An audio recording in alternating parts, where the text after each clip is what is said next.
Good morning students. మనం last class లో valency bond థియరీని base చేసుకుని మనం వ్యాలెన్సీ బాండ్ థియరీలో ఉన్న పాస్టులేట్స్ దాన్ని బేస్ చేసుకుని కొన్ని ఎగ్జాంపుల్స్ ఎక్స్ప్లెయిన్ చేసుకున్నాం. నెక్స్ట్ వ్యాలెన్సీ బాండ్ థియరీ అయిపోయిన తర్వాత నెక్స్ట్ కాన్సెప్ట్ వచ్చేసి మనకి crystal field theory.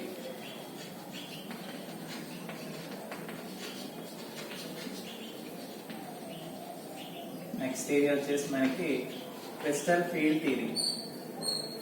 Field theory ఏం చెప్తుంది అంటే మనకి ఆల్రెడీ వ్యాలెన్సీ బాండ్ థియరీలో లైగాండ్ కి మెటల్ అయాన్కి ఉండే బాండ్స్ కోఆర్డినేట్ కోవలెంట్ బాండ్స్ అని చెప్పుకున్నాం. ఇక్కడ క్రిస్టల్ ఫీల్డ్ థియరీలో ఏం చెప్పుకుంటారంటే లైగాండ్ కి మెటల్ అయాన్కి అంటే మెటల్ అయాన్కి లైగాండ్ కి ఉండే బాండ్ ఫార్మేషన్ అనేది ప్యూర్లీ ఎలక్ట్రోస్టాటిక్ అంటే ionic bond. Purely electrostatic bond.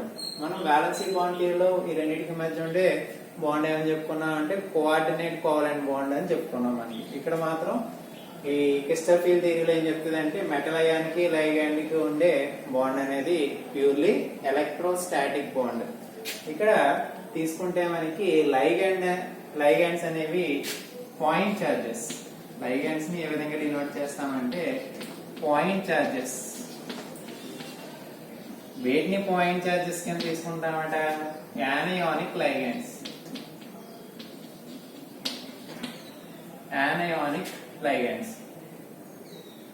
అదే ఇంకా అనదర్ లైగాండ్స్ వచ్చేసి న్యూట్రల్ లైగాండ్స్ దేని కింద తీసుకుంటాం మనం డైపోల్స్. అంటే లైగాండ్స్ అనేవి పాయింట్ చార్జెస్ కింద బిహేవ్ చేస్తే ఎప్పుడు యానియానిక్ లైగాండ్ అయితే, అలా కాకుండా డైపోల్స్ కింద బిహేవ్ చేస్తే ఎప్పుడంటే మనకి న్యూట్రల్ లైగాండ్స్ అయితే.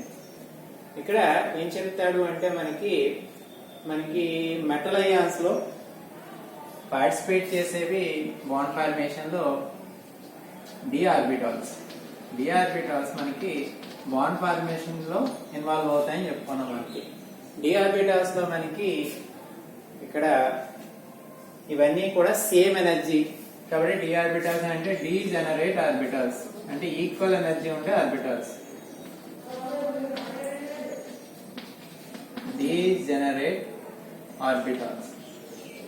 ఈ బ్లాక్ ఎలిమెంట్స్ అనే డి ఆర్బిటాల్స్ అనేవి అంటే డీజెనరేట్ ఆర్బిటాల్స్.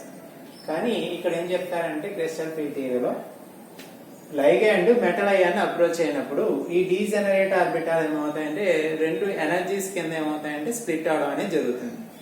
ఏ విధంగా స్ప్లిట్ అవుతుంది, ఎలా స్ప్లిట్ అవుతుంది అనే దాన్ని మనం గమనిస్తూ ఉంటే దీంట్లో చూసుకున్నప్పుడు మనకి డి ఆర్బిటాల్స్ అనేవి 5 ఉంటాయి.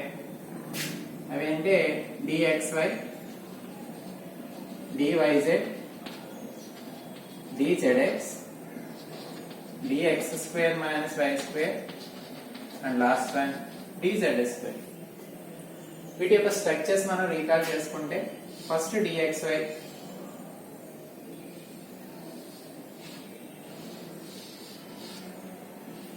X యాక్సిస్ Y యాక్సిస్, ఇది DXY యొక్క స్ట్రక్చర్. DYZ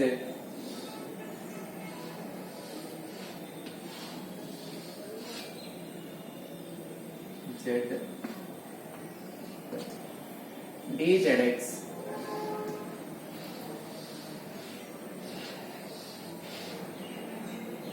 X. నెక్స్ట్ వచ్చేసి DX² - Y².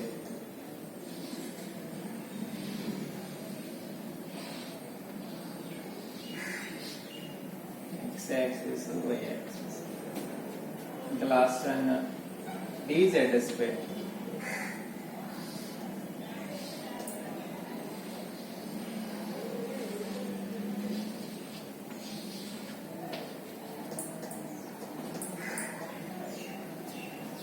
ఇవి ఓవరాల్ గా ఏంటంటే మనకి different types of D orbitals యొక్క స్ట్రక్చర్స్. డి ఆర్బిటాల్స్ మనకి 5 ఆర్బిటాల్స్ ఉంటాయి. అవి DXY, DYZ, DZX, DX² - Y², DZ². దీంట్లో చూసుకుంటే వీటి యొక్క స్ట్రక్చర్స్ చూసుకుంటే DXY, DYZ, DZX దీంట్లో ఈ లోబ్స్ డంబెల్ షేప్స్ అనేవి ఇన్ బిట్వీన్ ది యాక్సెస్ ఉంటాయి, అంటే యాక్సెస్ మిడిల్ లో ఉంటాయి. ఇవి dxy కానీ dyz కానీ dzx. అదే dx square minus why square dz square తీసుకుంటే మనకి ఆన్ ది యాక్సెస్ ఉంటాయి. ఇక్కడ ఉంటాయి మనకి ఆన్ ది యాక్సెస్ మీద ఉంటాయి.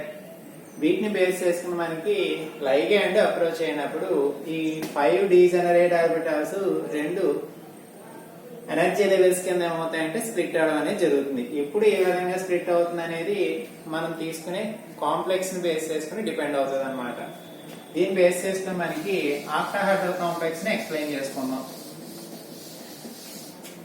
ఆక్టాహెడ్రల్ కాంప్లెక్స్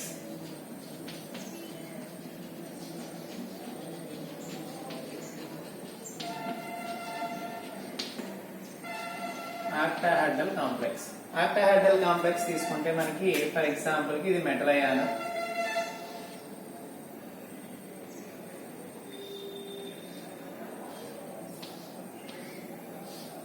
ఆక్టాహెడ్రల్ కాంప్లెక్స్ కాబట్టి కోఆర్డినేషన్ నెంబర్ 6 కాబట్టి నెంబర్ ఆఫ్ లైగండ్స్ 6 ఉంటాయి.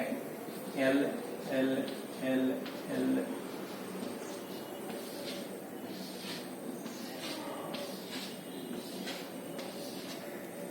ఓకే. ఇక్కడ ఏమవుతాయంటే లైగండ్స్ అనేవి మెటల్ అయాన్ అప్రోచ్ అవుతూ ఉంటాయి. ప్రతి లైగండ్ అంటే మెటల్ అయాన్ అప్రోచ్ అవుతూ ఉంటుంది. అప్రోచ్ అయినప్పుడు ఏమవుతుందని చెప్తున్నాం, ఈ డీజనరేట్ ఆర్బిటాల్స్ ఏమవుతాయంటే స్ప్లిట్టింగ్ అవడం అనేది జరుగుతుంది. ఇక్కడ ఆక్టాహెడ్రల్ కాంప్లెక్స్ తీసుకుంటే లైగండ్స్ ఎక్కడ అప్రోచ్ అవుతాయట, ఆన్ ది యాక్సిస్ మీద అప్రోచ్ అవుతాయి. దేని మీద అప్రోచ్ అవుతాయి, మనకి ఆన్ ది యాక్సిస్ మీద అప్రోచ్ అవుతాయి. కాబట్టి లైగండ్ ఏమో కరెక్ట్ గా ఆన్ ది యాక్సిస్ మీద అటాక్ చేస్తూ ఉంటది. కాబట్టి ఇవి రెండు ఏమవుతాయంటే ఇది న్యూట్రల్ నెగిటివ్ లైగండ్, ఇది ఆర్బిటాల్స్ కాబట్టి ఇది కూడా నెగిటివ్. బోత్ ఆర్ నెగిటివ్ కాబట్టి ఇవి రెండు కూడా అంటే రిపల్షన్ అనేవి జరుగుతాయి. కాబట్టి హై రిపల్షన్స్ అనేవి ఉంటాయి. దేని మీద, d x square minus why square మీద డిజెడ్ స్క్వేర్ మీద హై రిపల్షన్స్ ఉంటాయి. ఇప్పుడు ఆక్టాహెడ్రల్ కాంప్లెక్స్ కన్సిడర్ చేసుకున్నప్పుడు అదే యాక్చువల్ గా లైగండ్ ఎక్కడ అటాక్ చేస్తుంది అంటున్నాం మనం, ఆన్ ది యాక్సిస్ అటాక్ చేస్తుంది. ఇక్కడ డిఎక్స్ వై డివైజెడ్ డిజెడ్ఎక్స్ తీసుకుంటే మనకి లోబ్స్ అనేవి ఎక్కడ ఉంటాయి, మనకి ఇన్ బిట్వీన్ ది యాక్సిస్ ఉంటాయి. కాబట్టి లైగండ్ ఎక్కడ అటాక్ చేస్తుంది, మనకి ఆన్ ది యాక్సిస్ మీద అటాక్ చేస్తుంది. కాబట్టి ఇక్కడ రిపల్షన్ ఫోర్సెస్ అనేవి దీంతో కంపేర్ చేసుకుంటే కొద్దిగా తక్కువగా ఉంటాయి. కాబట్టి ఇవి రెండు ఎనర్జీ లెవెల్స్ కింద డివైడ్ అవుతాయి. దీని మీద రిపల్షన్స్ తక్కువ ఉన్నాయి కాబట్టి లీస్ట్ ఎనర్జీ హై స్టేబుల్, వీటికి రిపల్షన్స్ ఎక్కువ ఉన్నాయి కాబట్టి హై ఎనర్జీ లెస్ స్టేబుల్ ఉంటుంది అనమాట. ఇక్కడ మనం కన్సిడర్ చేసుకుంటూ ఉంటే ఇది 2 స్టెప్స్ లో జరగడం అనేది జరుగుతుంది. First of all first starting ground state లో 5 d ఆర్బిటాల్స్ ఒకే విధంగా ఉంటాయి. నెక్స్ట్ ఎక్సైటెడ్ స్టేట్ కి వెళ్ళినప్పుడు కూడా 5 కూడా ఏమవుతాయంటే డీజనరేట్ ఆర్బిటల్. అంటే ఫస్ట్ ఎక్సైటెడ్ స్టేజ్ 1 లో ఏంటంటే హై ఎనర్జీ లెవెల్ కి షిఫ్ట్ అవడం అనేది జరుగుతుంది. ఎనర్జీ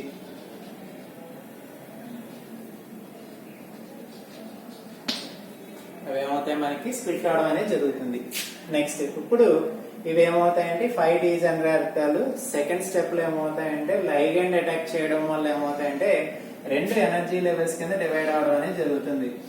ఒక దాంట్లో 2 లెవెల్స్ ఉంటాయి, అనదర్ లెవెల్లో 3 లెవెల్స్ ఉండడం అనేది జరుగుతుంది.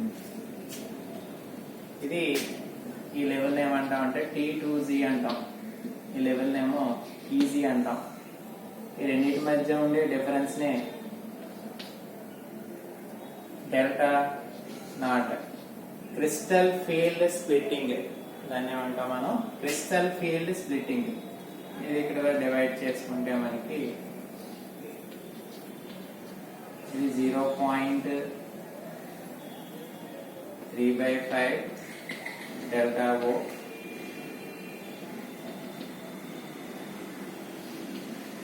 ఇది వచ్చేసి 2/5 డెల్టా ఓ. ఈ విధంగా ఏమవుతాయంటే మనకి క్రిస్టల్ ఫీల్డ్ స్ప్లిట్టింగ్ అనేది జరుగుతుంది దీంట్లో ఆక్టాహెడ్రల్ కాంప్లెక్సెస్ లో. ఇక్కడ కన్సిడర్ చేసుకున్నప్పుడు మనకి T2Z లో ఏంటంటే 3 ఎనర్జీ లెవెల్స్ ఉంటాయి. ఏంటంటే DXY, DYZ, DZX. E g level లో 2 లెవెల్స్ ఉంటాయి మనకి, DX square minus why square DZ square. ఎందుకు స్ప్లిట్ అవుతాయి అనేది కూడా చెప్పుకున్నాం. మనకి ఇక్కడ లైగండ్ అనేది అప్రోచ్ అయ్యేది ఎక్కడికి అప్రోచ్ అవుతుంది, మనకి మెటల్ అయాన్ మీద ఉండే ఆన్ ది యాక్సిస్ మీద ఏంటంటే అటాక్ చేస్తాయి అనమాట. ఆన్ ది యాక్సిస్ మీద ఉండేవి అంటే రెండు ఆర్బిటల్స్ ఏంటవి, DX square minus why square DZ square. In between the axis ఉండేవి అంటే లో ఎనర్జీ లెవెల్ లో ఉంటాయి మనకి DXY, DYZ, DZX. ఈ రెండింటి మధ్య ఉండే డిఫరెన్స్ ఏమంటాం అంటే డెల్టా నాట్. ఈ డెల్టా నాట్ అనేది ఏంటి, క్రిస్టల్ ఫీల్డ్ స్ప్లిట్టింగ్ ఎనర్జీ అంటాం. డెల్టా నాట్ అంటే ఏంటి మనకి, క్రిస్టల్ ఫీల్డ్ స్ప్లిట్టింగ్ ఎనర్జీ. ఈ క్రిస్టల్ ఫీల్డ్ స్ప్లిట్టింగ్ ఎనర్జీ అనేది లైగాండ్ యొక్క స్ట్రెంగ్త్ మీద డిపెండ్ అవుతుంది. అంటే మనం తీసుకునే లైగాండ్ అనేది స్ట్రాంగ్ లైగాండ్ అయితే డెల్టా నాట్ విలువ ఏంటంటే ఎక్కువగా ఉంటది. అదే వీక్ లైగాండ్ తీసుకుంటే మనకి డెల్టా నాట్ అనేది ఏంటంటే తక్కువగా ఉంటుంది జరుగుతుంది అనమాట. దీన్ని బేస్ చేసుకుని ఎలక్ట్రోకెమికల్ సిరీస్ ని డెరైవ్ చేస్తాం ఇక్కడ. అంటే డిఫరెంట్ టైప్ ఆఫ్ లైగాండ్స్ యొక్క స్ట్రెంగ్త్ ని మనం రిప్రజెంట్ చేస్తూ ఆర్డర్ వేసుకుంటాం. ఇంక్రీజింగ్ ఆర్డర్ తీసుకుంటే మనకి లీస్ట్ వచ్చేసి మనకి I మైనస్, నెక్స్ట్ దాని తర్వాత Br మైనస్, దాని తర్వాత S2 మైనస్, దాని తర్వాత SCN మైనస్, దాని తర్వాత వచ్చేసి Cl మైనస్, దాని తర్వాత N3 మైనస్, దాని తర్వాత F మైనస్, దాని తర్వాత C2O4 2 minus, H2O, NH3, En, Cl minus and last one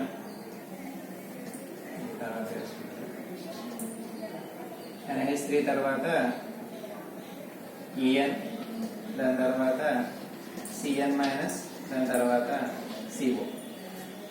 ఇదే ఏమంటాం electrochemical series. Crystal field splitting ఎనర్జీలో ఉండే ఎలక్ట్రోకెమికల్ సిరీస్ అన్నమాట. దీని బేస్ చేసి మనకి దీని యొక్క స్ట్రెంగ్త్ అనేది డిపెండ్ అవుతుంది. అంటే వీక్ లైగండ్ వచ్చేసి I మైనస్, స్ట్రాంగ్ లైగండ్ వచ్చేసి CO.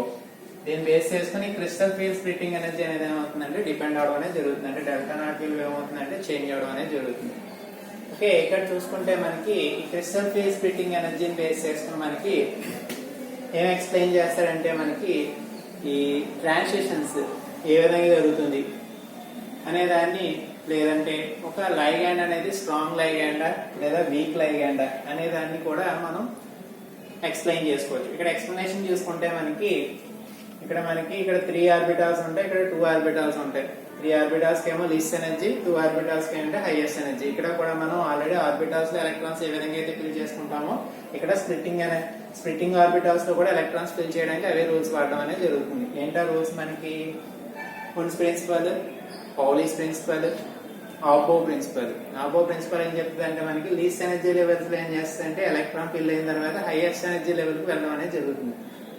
Second one Hund's principal అంటే డీజనరేట్ ఆర్బిటాల్స్ తో సింగిల్ ఎలక్ట్రాన్ ఫిల్ చేసిన తర్వాత ఏం చేయాలి, పేరింగ్ చేయడం అనేది జరుగుతుంది. థర్డ్ వన్ అంటే no two electrons having the 4 quantum numbers, 4 equal quantum numbers. అంటే 4 quantum numbers ఏ రెండు ఎలక్ట్రాన్ కి ఈక్వల్ గా ఉండకూడదు. ఈ 3 రోజు ఒబే చేసుకుంటే మనకి ఎలక్ట్రాన్స్ ఫిల్ చేయడం అనేది జరుగుతుంది అన్నమాట. ఇక్కడ చూసుకుంటే మనకి ఎలక్ట్రాన్స్ ని ఏ విధంగా ఫిల్ చేయాలి అనే దాన్ని కన్సిడర్ చేసుకుంటే మనకి ఇక్కడ మనకి 2 లెవెల్స్ ఉన్నాయి, T2Z లెవెల్, ఈజీ లెవెల్. ఇప్పుడు d ఆర్బిటాల్స్ లో 1 2 3 d ఆర్బిటాల్స్ లో ఫస్ట్ 3 ఎలక్ట్రాన్స్ ఫిల్ చేయడానికి ఏ విధమైన ప్రాబ్లం ఉండదు. ఎందువల్ల ప్రాబ్లం ఉండదంటే 1 2 3 3 ఎలక్ట్రాన్స్ ఉంటాయి. 3 ఆర్బిటాల్ అంటే మనకి T2Z లెవెల్ ఏం చేస్తా అంటే ఫిల్ చేయడం అనేది జరుగుతుంది. ఎప్పుడు ప్రాబ్లం వస్తుంది మనకి, 4th ఎలక్ట్రాన్ ని ఫిల్ చేయడానికి మనకి ప్రాబ్లం వస్తుంది. అంటే ఫస్ట్ 3 ఎలక్ట్రాన్స్ ఉంటే దేంట్లో ఫిల్ చేస్తాం మనం, T2Z3 EZ0, T2Z3 EZ0. కానీ 4th ఎలక్ట్రాన్ ఫిల్ చేసేటప్పుడు 4th ఎలక్ట్రాన్ అనేది T2Z లెవెల్లోకి వెళ్తుందా లేదా ఈజీ లెవెల్లోకి వెళ్తుందా అనేది దేని మీద డిపెండ్ అవుతుందట, ఈ క్రిస్టల్ ఫీల్డ్ స్ప్లిట్టింగ్ ఎనర్జీ మీద డిపెండ్ అవుతుంది. ఇక్కడ P pairing energy, next delta not crystal field splitting energy. ఈ రెండింటిని బేస్ చేసుకుని 4th ఎలక్ట్రాన్ దేంట్లో ఫిల్ అవుతుంది అనే దాన్ని మనం ఎక్స్ప్లెయిన్ చేయొచ్చు. ఫర్ ఎగ్జాంపుల్ కి P is greater than delta naught, P is greater than delta naught. P is greater than delta అంటే పేరింగ్ అయ్యే ఎలక్ట్రాన్ యొక్క ఎనర్జీ అనేది క్రిస్టల్ ఫీల్డ్ స్ప్లిట్టింగ్ ఎనర్జీ కంటే ఎక్కువ ఉంటుంది.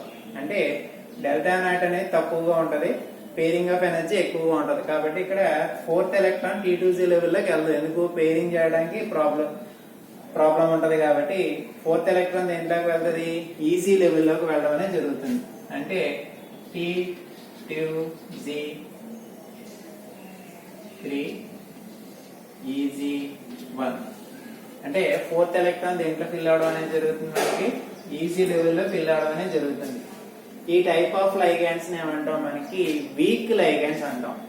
అంటే P greater than delta not అయిందంటే క్రిస్టల్ ఫీల్డ్ స్ప్లిట్టింగ్ ఎనర్జీ ఇందాక చెప్పాను. స్ట్రాంగ్ లైగాండ్ కి డెల్టా నాట్ విలువ ఎక్కువగా ఉంటది, వీక్ లైగాండ్స్ కి డెల్టా నాట్ విలువ తక్కువగా ఉంటది. కాబట్టి P greater than delta not అయిందంటే మనం తీసుకునే లైగాండ్ ఏంటంటే మనకి వీక్ లైగాండ్ అని అర్థం అన్నమాట. అలా కాకుండా నెక్స్ట్ కండిషన్ వచ్చేసి P is less than delta not.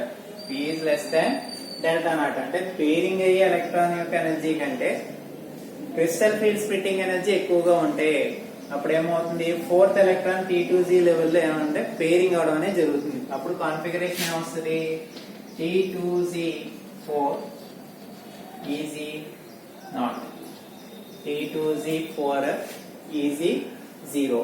ఈ టైప్ ఆఫ్ లైగాండ్స్ ఏమంటాం మనం, స్ట్రాంగ్ లైగాండ్స్. ఈ టైప్ ఆఫ్ లైగాండ్స్ ఏమంటాం మనం, స్ట్రాంగ్ లైగాండ్స్ అంటాం. దీన్ని బేస్ చేసుకుని ఎలక్ట్రోకెమికల్ సిరీస్ ని బేస్ చేసుకుని మనకి వీక్ లైగాండ్స్, స్ట్రాంగ్ లైగాండ్స్ మనం ఎలక్ట్రాన్ ఫిల్ చేసి బేస్ చేసుకుని మనం ఎక్స్ప్లెయిన్ చేయొచ్చు అనమాట. ఇక్కడ P అనేది అంటే pairing energy of electrons, delta naught అంటే crystal field splitting energy.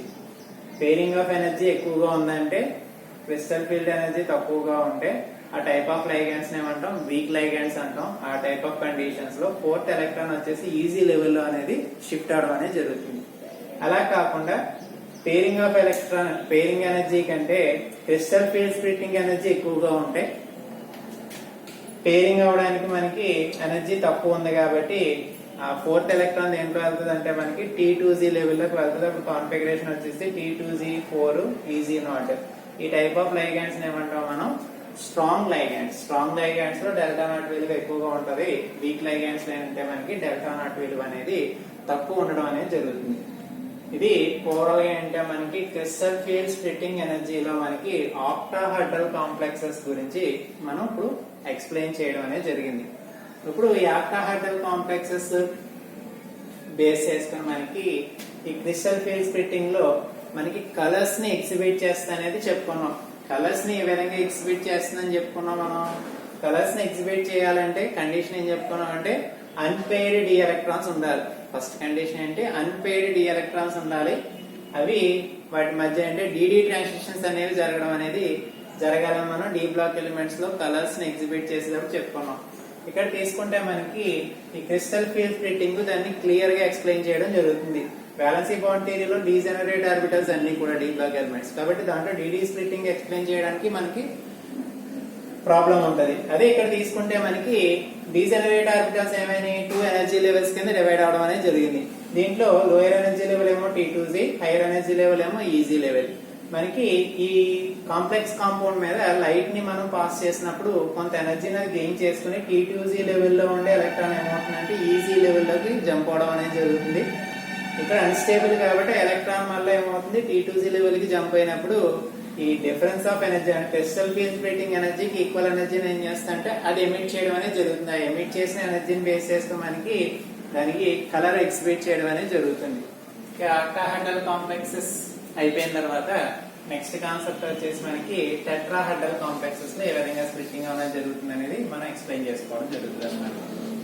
Tetrahedral complexes tetrahedral complexes లో మనకి కోఆర్డినేషన్ నెంబర్ వచ్చేసి మనకి 4. కోఆర్డినేషన్ నెంబర్ 4 కాబట్టి మెటల్ అయాన్ని లైగాండ్స్ మనకి 4 యాక్సిస్ నుంచే మనకి ఏమవుతాయంటే అటాక్ చేయడం అనేది జరుగుతుంది.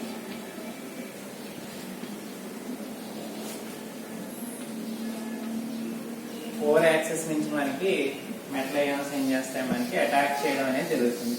ఇక్కడ తీసుకుంటే మనకి లైగాండ్ మెటల్ అయాన్ని ఎక్కడ అటాక్ చేస్తుంది అనేది వెరిఫై చేసుకుంటే మనకి ఇక్కడ లైగాండ్ అనేది మెటల్ అయాన్ని ఇన్ బిట్వీన్ ది యాక్సిస్ మనకి అటాక్ చేయడం అనేది జరుగుతుంది. ఇన్ బిట్వీన్ ది యాక్సిస్ అంటే మనకి ఇన్ బిట్వీన్ ది యాక్సిస్ ఉండే ఆర్బిటాల్స్ వచ్చేసి dxy, dyz, dzx. ఇవి ఇన్ బిట్వీన్ ది యాక్సిస్ ఉండే ఆర్బిటాల్స్. అదే ఆన్ ది యాక్సెస్ ఉండేవి అంటే dx square minus why square dz square. On the axes ఉండేవి అంటే మనకి dx square minus why square dz square. అంటే 5d ఆర్బిటాల్స్ తీసుకుంటే మనకి లైగాండ్ అనేది ఎక్కడ అటాక్ చేస్తుంది, మనకి ఇన్ బిట్వీన్ ది యాక్సెస్ ఏం చేస్తుంది అంటే అటాక్ చేయడం అనేది జరుగుతుంది. In between the access attack చేసినప్పుడు మనకి రిపల్షన్ ఫోర్సెస్ ఎక్కడ ఉంటాయి, మనకి ఇన్ బిట్వీన్ ది యాక్సెస్ ఉంటే ఆర్బిటాల్స్ మీద రిపల్షన్ ఫోర్సెస్ ఉంటాయి. కాబట్టి dxy dyz dzx మీద అంటే మనకి హై రిపల్షన్ ఫోర్సెస్ ఉంటాయి. కాబట్టి వీటికి హై ఎనర్జీ ఉండదు, రిపల్షన్స్ ఎక్కువగా ఉంటాయి. కాబట్టి వీటితో కంపేర్ చేసుకుంటే వీటికి లో ఎనర్జీ ఉండడం అనేది జరుగుతుంది. కాబట్టి ఇక్కడ కన్సిడర్ చేసుకుంటే మనకి ఆక్టాహెడ్రల్ కాంప్లెక్స్ కి క్వైట్ ఆపోజిట్ లో ఉండడం అనేది జరుగుతుంది. ఇది టెట్రాహెడ్రల్ కాంప్లెక్స్ లో స్ప్లిట్టింగ్, డి ఆర్బిటాల్ స్ప్లిట్టింగ్ అనేది దానికి ఆపోజిట్ డైరెక్షన్. అక్కడ ఏమవుతుందన్నో dx square minus octahedral complex లో అయితే dx square minus why square dz square కి high energy, dxy dyz dzx కి అంటే లో ఎనర్జీ అనేది చెప్పుకున్నాం. అక్కడ దానికి రివర్స్ లో ఉంటది ఎక్కడ టెట్రాహెడ్రల్ కాంప్లెక్సెస్ లో. ఎందువల్ల రివర్స్ లో ఉంటది అంటే టెట్రాహెడ్రల్ కాంప్లెక్సెస్ లో 4 లైగాండ్స్ ఉంటాయి. 4 లైగాండ్స్ ఏం చేస్తాయంటే ఇన్ బిట్వీన్ ది యాక్సిస్ ఏం చేస్తాయంటే అటాక్ చేయడం అనేది జరుగుతుంది. ఇన్ బిట్వీన్ ది యాక్సిస్ ఉంటే ఆర్బిటాల్స్ dxy dyz dzx. కాబట్టి వీటి మధ్య రిపల్షన్స్ ఎక్కువ ఉండడం వల్ల వీటికి హై ఎనర్జీ ఉంటది. అదే ఆన్ ది యాక్సిస్ మీద ఉండేవి dx square minus why square dz square, వీటి మీద రిపల్షన్స్ తక్కువ ఉండడం వల్ల ఇవి లెస్ ఎనర్జీని కలిగి ఉంటాయి అన్నమాట. దీన్ని బేస్ చేసుకుని మనకి ఇక్కడ క్రిస్టల్ ఫీల్డ్ స్ప్లిట్టింగ్ చూసుకుంటే మనకి ఇక్కడ ఇది గ్రౌండ్ స్టేట్ లో ఉంటే d orbitals first excited state లోకి వెళ్తుందని చెప్పాం. స్టెప్ 1 లో మనకి ఎక్సైటెడ్ స్టేట్ లో వేసుకుంటే మనకి ఎక్సైటెడ్ స్టేట్ లో 5 డీజనరేట్ ఆర్బిటాల్స్ మనకి ఈక్వల్ ఎనర్జీని గెయిన్ చేసుకుని మనకి హైయర్ ఎనర్జీ లెవెల్ షిఫ్ట్ అవడం అనేది జరుగుతుంది. ఈ స్టేజ్ లో మనకి సెకండ్ స్టేజ్ లో ఏం చేస్తాయంటే లైగాండ్స్ అనేవి వీటి మీద అటాక్ చేయడం అనేది జరుగుతుంది. అప్పుడు ఇది 2 ఎనర్జీ లెవెల్స్ కింద స్ప్లిట్ అవడం అనేది జరుగుతుంది. దీంట్లో లీస్ట్ ఎనర్జీలో 2 ఆర్బిటాల్స్ ఉంటాయి. ఏంటవి dx square minus why square dz square. High energy level orbitals లో 3 ఉంటాయి, dxy dyz dzx. ఈ లెవెల్ ని మనం ఆల్రెడీ చెప్పుకున్నాం, ఇది T2z లెవెల్, ఇది ఈజీ లెవెల్. ఆక్టాహెడ్రల్ కాంప్లెక్స్ రెండు అంటే క్వైట్ ఆపోజిట్ డైరెక్షన్ లో ఉంటాయి. ఈ రెండింటికి మధ్య ఉండి డిఫరెన్స్ ఏమంటాం, క్రిస్టల్ ప్లేట్ స్ప్లిట్టింగ్ ఎనర్జీ అంటాం. ఇది టెట్రాహెడ్రల్ సంబంధించింది కాబట్టి డెల్టా టీ కి డినోట్ చేస్తాం. ఇది యాక్చువల్ గా ఉండవలసిన ఎనర్జీ. ఈ ఎనర్జీ కంటే కొన్ని ఆర్బిటాల్స్ కి ఏమవుతుందంటే లెస్ ఎనర్జీ ఉంటుంది, కొన్ని ఆర్బిటాల్స్ కి హై ఎనర్జీ ఉంటుంది. ఇక్కడ తీసుకుంటే మనకి ఇది 2/5 డెల్టా టీ, ఇది 3/5 డెల్టా టీ. ఇది 2/5 డెల్టా టీ, ఇది 3/5 డెల్టా టీ. సేమ్ స్ప్లిట్టింగ్ అనేది జరగడం అనేది జరుగుతుంది. ఇక్కడ కూడా సేమ్ అక్కడ ఏ విధంగా అయితే చెప్తున్నామో ఇక్కడ ఎలక్ట్రాన్స్ ఫిల్ చేసేటప్పుడు డెల్టా టీ వాల్యూమ్ బేస్ చేసుకుని ఎక్స్ప్లెయిన్ చేయొచ్చు. ఇక్కడ అక్కడైతే ఫస్ట్ 3 ఎలక్ట్రాన్స్ ఫిల్ చేసినప్పుడు ఏ విధమైన ప్రాబ్లం ఉండదు, 4th ఎలక్ట్రాన్ ఫిల్ చేసినప్పుడు ప్రాబ్లం వస్తుందని చెప్పుకున్నాం. కానీ ఇక్కడ ఫస్ట్ 2 ఎలక్ట్రాన్స్ ని ఫిల్ చేసినప్పుడు ఏ విధమైన ప్రాబ్లం ఉండదు, 3rd ఎలక్ట్రాన్ ఫిల్ చేసినప్పుడు మాత్రం ప్రాబ్లం వస్తుంది. 3rd ఎలక్ట్రాన్ ఫిల్ చేసినప్పుడు pairing energy and delta T, P is greater than delta T అయితే, P is greater than delta T అయితే అప్పుడు కాన్ఫిగరేషన్ వచ్చేసి EZ2 T2Z1, EZ2 T2Z1 అంటే కొంత ఎనర్జీని ఏం చేయాలి, ఈ క్రిస్టల్ ఫీల్డ్ స్ప్లిట్టింగ్ ఎనర్జీని ఓవర్కమ్ చేసుకుంటే మనకి T2Z లెవెల్ ఎలక్ట్రాన్ ఫిల్ చేయడం అనేది జరుగుతుంది. అప్పుడు లైగాండ్ ఏం చెప్పుకున్నాం మనం, వీక్ లైగాండ్. ఇలా అయితే వీక్ లైగాండ్. అలా కాకుండా P is greater than delta T అయితే, P is greater than delta T అయితే అప్పుడు పేరింగ్ ఎనర్జీ మనకి తక్కువ, డెల్టా టీ వాల్యూ అనేది ఎక్కువ. కాబట్టి ఇక్కడ ఎలక్ట్రాన్ పేరింగ్ జరగడం అనేది జరుగుతుంది. కాబట్టి ఇక్కడ ఏమవుతుంది, EZ3 T2Z0. ఈ టైప్ ఆఫ్ లైగాండ్ ఏమన్నా మనం strong ligands, strong ligands. Type of ligands ఏమంటాం మనం స్ట్రాంగ్ లైగాండ్స్. ఇది దేంట్లో మనకి టెట్రాహెడ్రల్ కాంప్లెక్సెస్ లో క్రిస్టల్ ఫీల్డ్ స్ప్లిట్టింగ్. దీంతో మనకి క్రిస్టల్ ఫీల్డ్ స్ప్లిట్టింగ్ థియరీని ఎక్స్ప్లెయిన్ చేసుకున్నాం. క్రిస్టల్ ఫీల్డ్ స్ప్లిట్టింగ్ థియరీని బేస్ చేసుకుని మనకి ఆక్టాహెడ్రల్ కాంప్లెక్స్ లో ఏ విధంగా స్ప్లిట్ అవడం అనేది జరుగుతుంది, టెట్రాహెడ్రల్ కాంప్లెక్స్ లో ఏ విధంగా స్ప్లిట్ అవడం అనేది జరుగుతుంది. ఈ క్రిస్టల్ ఫీల్డ్ స్ప్లిట్టింగ్ ఎనర్జీని బేస్ చేసుకుని మనకి కలర్స్ ని ఏ విధంగా ఎగ్జిబిట్ చేయడం అనేది జరుగుతుంది. అదేవిధంగా దీంట్లో ఎలక్ట్రాన్ ఫిల్ అయ్యే నేచర్ బేస్ చేసుకుని అది స్ట్రాంగ్ లైగాండా వీక్ లైగాండా అనేది ఏ విధంగా ఫైండ్ అవుట్ చేయడం అనేది మనం ఈ క్లాస్ లో నేర్చుకున్నాం. ఇంకా దీంట్లో ఉన్నవి మెటల్ కార్బోనేట్స్ ఏవైతే ఉన్నాయి అవి చెప్పుకుంటే మనకి ఈ చాప్టర్ కంప్లీట్ అయిపోతుంది. నెక్స్ట్ క్లాస్ లో మిగిలిన టాపిక్స్ చెప్పుకోవడం అనేది జరుగుతుంది.